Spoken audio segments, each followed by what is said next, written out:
Hello everyone, welcome back to IndianCoding.com. Today we are going to study about multiple regression. So let's see what is it.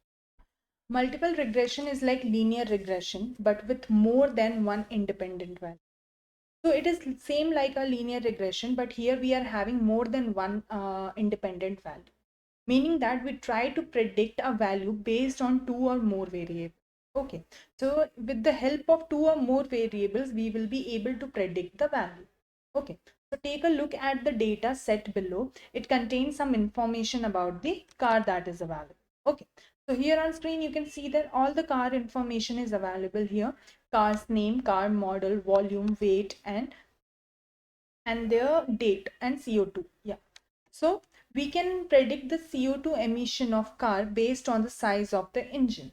But with the multiple regression, we can throw in more variables like a weight of the car to make the prediction more accurate.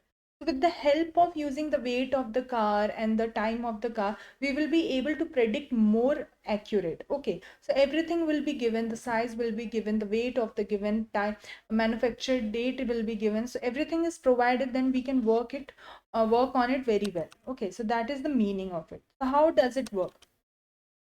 In Python, we have module that it will work like first it will predict the thing and then value based on the two or more variables. Two variables will be given like volume and the weight. With the help of these, we can predict it very properly. So with the help of multiple regression, you will get the accurate value for the particular thing you are going to predict about. So that's all for today's class. Thank you so much.